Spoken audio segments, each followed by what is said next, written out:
Right then, there is your transfer bombshell. It looks like Bristol City are about to sign, or imminently are going to announce the signing of Neto Borges on a season-long loan deal from Middlesbrough. And there is your left-hand sided defender that Bristol City have been after. I'm sure have been after since Campring got injured. And there it is. There is the one that we've sort of landed on finally, and look like we're about to announce pretty soon, hopefully. Um, Anyway, there it is. Neto Borges, very interesting player. I would suggest. I'd make the conclusion of.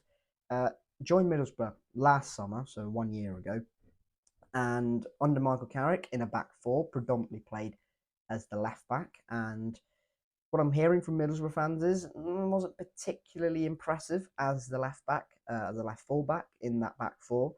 But once he actually moved to centre back, I'm pretty sure that was out of little choice because of a number of injuries that Middlesbrough had at centre back. So he kind of was forced to tuck inside.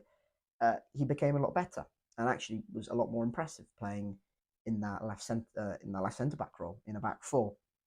So does that remind you of someone? Yeah, it does. It reminds me of Hayden Roberts. Uh, the interesting thing with Middlesbrough is they've obviously changed manager to Rob Edwards this season, and he has changed the system as well into a back three. And Sammy Silvera, who I would suggest is a more attacking player, has started the season as a left wing back. They've signed Matt Targett as well. So you'd have thought, okay, Targett, Silvera, Borges, you thought one of them would be extracted from the squad and would be the sacrifice.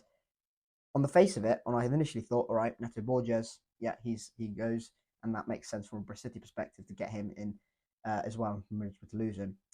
What I'm now hearing from Middlesbrough fans is they're slightly disappointed. Well, the reaction I'm here seeing from Middlesbrough fans is they're slightly disappointed with this because they see him as a left centre back option, and obviously the fact that he looked more comfortable as a centre back in a back four last season, that does make sense.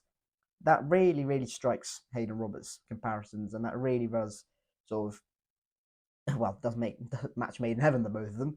Um, so yeah, that's very interesting. This is a 28-year-old who's obviously played loads and loads of games in different countries, in Belgium with Genk, in France with Clermont Foot, where Middlesbrough signed him from, Sweden with Hammarby, and obviously in his native Brazil as well. City sounding Brazilian, there we go. Uh, but this is someone who is versatile. This is someone who looks like, from Middlesbrough fans' reviews anyway, is more comfortable playing as a left centre back, whether that be in a back four or in a back three on the left hand side. And I wouldn't say we're lacking options there, but I would say, okay, yeah, we could do with that. That would not be the worst thing in the world. And this is also someone who's probably comfortable enough playing as the left wing back as well if we need him to. Look, ultimately, once Campring is fully back, he will be the starting left wing back for Bristol City. But we don't want him to rush back or anything like that. There's still a little while, I'm presuming, for Campring's return to be for him to be fully blooded back into the British City starting 11 or the team. Uh, so you want someone who's going to be relatively comfortable there. And Neto Borges, yeah, if he could do a job there, that'll be great. And you've got to bear in mind Carrick to Edwards, that's a change. But Carrick to predominantly he played 35 games in Michael Carrick team, 34 starts. To Struber, very different asks of what the fullbacks or the wingbacks are going to be asked to do. It's going to be, I think Borges was asked to tuck in or stuff, very uh, complex stuff like that. McCrory, from what we saw from Ross McCrory yesterday, was get on the back stick and cause carnage at the back post. And if those are very different asks of uh, well, what Neto Borges is going to be asked to do in a Struber system compared to a Michael Carrick system. Uh, anyway, you've got someone here who's versatile. You've got someone here who's probably been in the championship for a season. You'd hope that he's settled into the league. He's got used to the rhythm, midweek stuff like that. Despite him, being newish to England and stuff, and the championship. There's someone who should be experienced enough to get used to that pretty quickly. And this is someone who hopefully is ready to go in the championship and is hopefully just going to, if he's stuck in as left centre back or as a left wing back, can do a pretty solid job for Bristol City. And if we have depth like that, well, you're very happy, aren't you? If you've got depth, you can just ready to go, step in, and we'll do a solid job for you. I think you're buzzing with that. So yeah, there we go. On a season-long loan deal as well, whether or not there's an option with that or an obligation, if, certain appearances are made or whatnot, that'll be interesting as well. I don't know, maybe his age would suggest maybe there's an option or something like that. We don't know. But yeah, I think an option would be quite nice for Bristol City to have. But yeah, that is there it is. There is the first one for Bristol City. There is the first signing that Bristol City look like they're about to make in these final 2 days. The transfer window, we're coming up to the final day. We're coming up to deadline day, aren't we? But yeah, there we go. There is the first one. A left-sided defender. Hallelujah. And there it is, Neto Borges, season-long loan deal from Middlesbrough.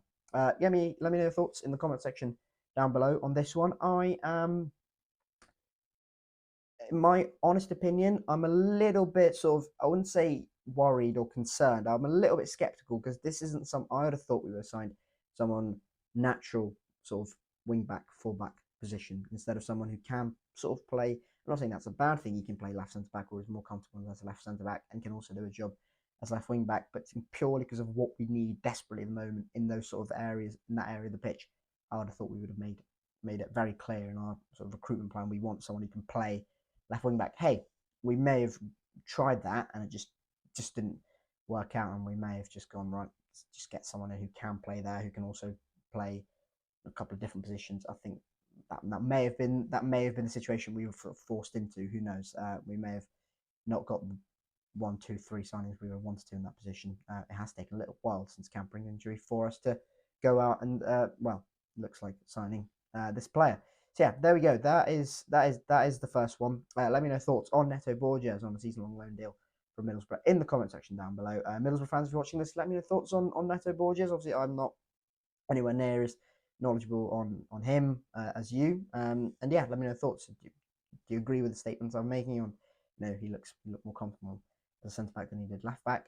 Yeah, all that in the comment section down below. Like, subscribe, all of that stuff, and there will probably be more, if not today, definitely tomorrow, as deadline day looks to heat up for Bristol City. Does this also mean signalling that Hayden Roberts, the wheels are turning on that one, and that might be the signalling of his end to his Bristol City career? Who knows? But yeah, thank you very much for watching. Keep safe, and I'll catch you later. Cheers.